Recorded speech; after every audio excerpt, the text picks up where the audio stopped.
Hello everyone, this is Shweta. आज की इस वीडियो में हम कवर करेंगे सिनोनिम्स जो हमारे DSSSB BRT एग्जाम्स में पूछे गए हैं।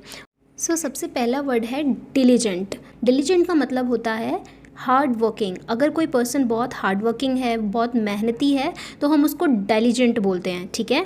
इसी के साथ साथ डिलीजेंट का एक और मीनिंग होता है लाइक केयरफुल। अगर कोई पर्सन बहुत केयरफुल है, बहुत सावधानी पूर्वक कोई काम करता है, तो उस पर्सन को हम डिलीजेंट बोल सकते हैं। ठीक है। डिलीजेंट एक तरीके का एडजेक्टिव होता है।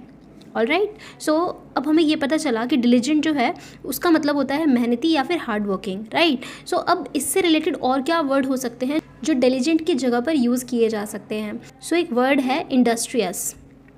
इंडस्ट्रियस का मतलब भी होता है मेहनती। ठीक है। इसके अलावा पेन्स टेकिंग। ठीक है। Painstaking, assiduous, assiduous. ठीक है। एस जो होता है, जैसे कि जो डंकी होता है उससे बहुत मेहनत कराई जाती है, बहुत काम कराया जाता है, तो वो मेहनती होता है, तो एसिडुअस आप यहाँ से याद रख सकते हैं। पेन्स टेकिंग जिसमें बहुत ज़्यादा दर्द होता हो और बहुत मेहनत का काम लगता हो। इंडस्ट्रीज़ में भी जो बहुत इंडस्ट्रीज़ में काम करते हैं वो लोग भी बहुत मेहनती होते हैं, तो वहाँ से आप याद रख सकते हैं कि इंडस्ट्रियस। तो ये तीनों वर्ड जो हैं, इसका तीनों का मतलब होता है डिलीजेंट या फिर मेहनती। राइट। अब हम इन सारे वर्ड्स को, ऑप्शंस को समझते हैं।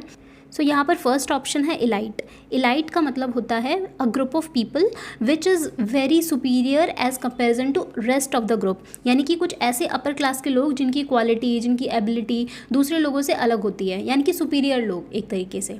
राइट। स्लिप शॉट का मतलब होता है ऐसे लोग जो कि केयरलेस होते हैं, जो बिना सोचे समझे कोई काम कर देते हैं। राइट। और स्लैक का मतलब भी सेम होता है, यानी कि जो ढीले ढाले लोग होते हैं, जो स्लो होते हैं, बहुत लेज़ी होते हैं, है ना। लेज़ी काइंड ऑफ पर्सन जो होते हैं वो स्लैक और स्लिप शॉट उनको बोल सकते हैं। मेटिकुलस का मतलब होता है a person who is very careful. Okay.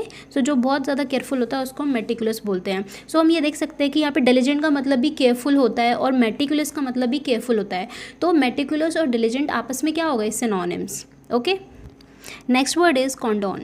कॉन्डोन का मतलब होता है माफ़ करना। जब हम किसी को माफ़ कर देते हैं या फिर फॉरगिव कर देते हैं या पार्डन कर देते हैं, तो हम उसको क्या बोलेंगे? कॉन्डोन। ओके। कॉन्डोन से रिलेटेड और क्या सिनोनिम्स हो सकते हैं? पार्डन करना, ठीक है, या फिर फॉरगिव करना। यहाँ पर एक वर्ड है एक्सक्यूज़। एक्सक्यूज़ का मतलब भी होता है क्षमा करना या फिर माफ़ करना। तो यहाँ पर कॉन्डोन का सिनोनिम क्या हो जाएगा? एक्सक्यूज़। अब रेस्ट ऑप्शंस को भी समझ लेते हैं। डिसअलाउ। डिसअलाउ का मतलब होता है कि किसी चीज़ के लिए मना करना या फिर अलाउंस नहीं देना। Next is prohibit. प्रोहिबिट का मतलब भी होता है रोकना, है ना, किसी चीज़ को अलाउ नहीं करना। फॉरबिड का मतलब भी होता है मना करना। तो ये सारे जो वर्ड्स हैं, डिसअलाउ, प्रोहिबिट और फॉरबिड, तीनों ही आपस में सिनोनिम्स हैं, पर जो कॉन्डोन का सिनोनिम है वो क्या है? एक्सक्यूज़।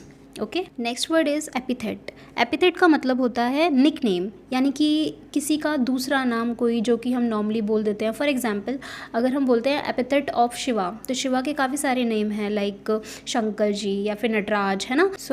ये जो निकनेम्स होते हैं उनको हम एपिथेट बोलते हैं। Right. Next word is trio. Trio का मतलब होता है कि तीन का पेयर, है ना, तीन जब लोग मिल जाते हैं तो उसको ट्रायो बोलते हैं। Next is parable. पैराबल का मतलब होता है ऐसी सिंपल स्टोरीज़ जो कि हमें एक पर्टिकुलर लेसन या कोई मॉरल देती हो या फिर कुछ वैल्यूज़ हमें सिखाती हो। ठीक है, पैराबल।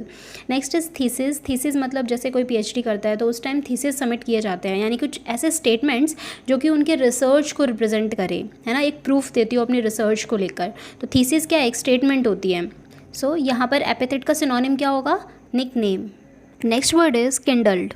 किंडल का मतलब होता है कुछ इमोशंस को बाहर निकालना, कि सेट ऑन फायर या फिर कुछ अवेक करना, जागरूक करना, या फिर इग्नाइट करना। इग्नाइट का मतलब भी होता है कुछ जागरूक करना, ठीक है, अवेक करना।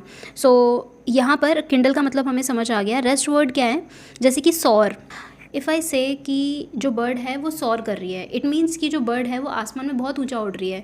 राइज हाई इन एयर, तो सॉर का मतलब होता है ऊंचे आसमान में उड़ना, यानी हवा में बहुत ऊपर उड़ना। डेसिमेटेड का मतलब होता है to destroy, to kill. Okay, कुछ बर्बाद कर देना, नष्ट कर देना। डेसिमेटेड का मतलब बर्बाद कर देना, एनिहिलेट कर देना। इसके और भी सिनोनिम्स होते हैं, जैसे कि ऑब्लिटरेट करना, एक्सटर्मिनेट करना, स्लॉटर करना, जैसे जो भेड़ बकरी होते हैं उनको काट दिया जाता है तो स्लॉटर करना, किल करना, मारना। डेसिमेटेड के काफ़ी सारे वर्ड्स हमें पता चले।